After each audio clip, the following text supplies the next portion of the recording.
Welcome to today's webinar, Contractual Risk Transfer Checklist, 10 Steps to Protect Your Business from Liability. Every day, businesses sign contracts with subcontractors, vendors, consultants, tenants, service providers, business partners. Most business owners focus on pricing, scope of work, and project deadlines, but they often overlook the provisions that determine who pays when something goes wrong. When a claim occurs, the contract often becomes one of the most important documents in the dispute. Businesses that consistently avoid costly surprises are the ones with a formal contractual risk transfer process.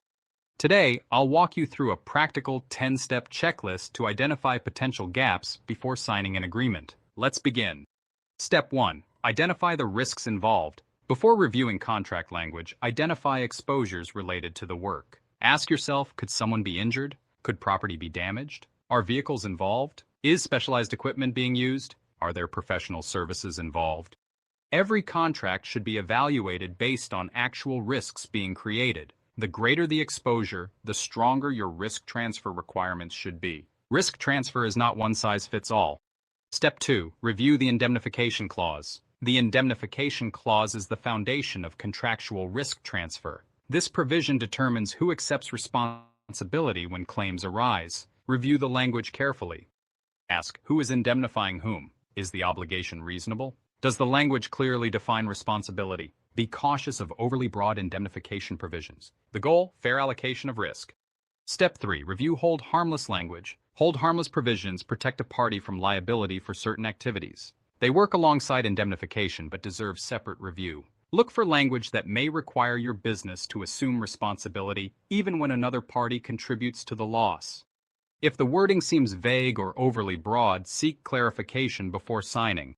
Step 4. Verify insurance requirements. Evaluate insurance requirements after reviewing contract language. Common requirements include general liability insurance, workers' compensation insurance, commercial auto insurance, umbrella liability insurance, professional liability insurance.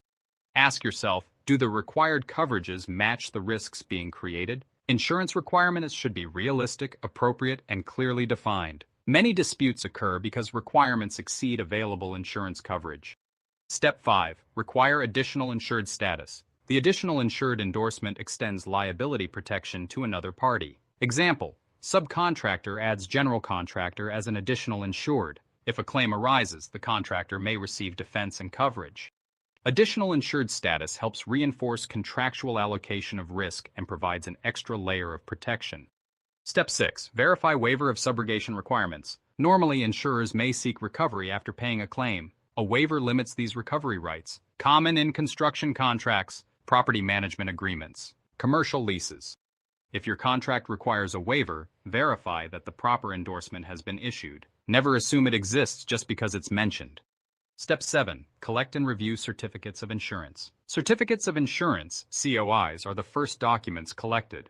A certificate only proves coverage exists on the date issued. It does not modify policy language, grant additional insured status automatically, create waiver of subrogation protection. Always review certificates carefully and request supporting endorsements when required. Step 8. Verify policy endorsements. Many businesses fail at this step. Even with certificates, endorsements get ignored. Ask for additional insured endorsements, waiver of subrogation endorsements, primary and non-contributory endorsements, any other contractually required forms. The contract may require protections that are not actually in the policy. Verification is critical. Trust but verify. Step 9. Establish a documentation process. Risk transfer is not a one-time event. Organize and retain all contracts, certificates, endorsements, and insurance documents. Create a system to track contract execution expiration dates, renewal needs, endorsement documents, compliance reviews. When a claim occurs years later, documentation becomes your strongest defense. If you can't find the records, proving compliance is difficult. Step 10. Conduct periodic contract audits. Ongoing review is necessary. Many just collect documents at the start, then ignore them. Insurance expires, coverage changes, business evolves. Regular audits ensure insurance is active. Required endorsements are in force. Contract provisions remain appropriate. Risk transfer procedures are followed. A strong audit process identifies problems before they become claims.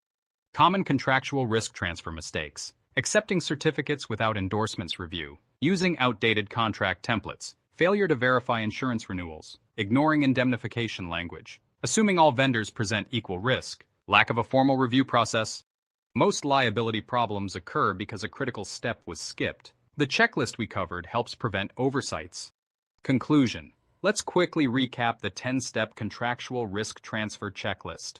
Identify the risks. Review the indemnification clause. Review hold harmless language. Verify insurance requirements. Require additional insured status. Verify waiver of subrogation requirements. Review certificates of insurance. Verify policy endorsements. Establish a documentation process. Conduct periodic contract audits.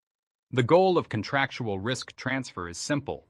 Allocate risk before a loss occurs, not after. Businesses with a consistent checklist approach reduce liability, strengthen contractual relationships, improve insurance outcomes, protect their financial future.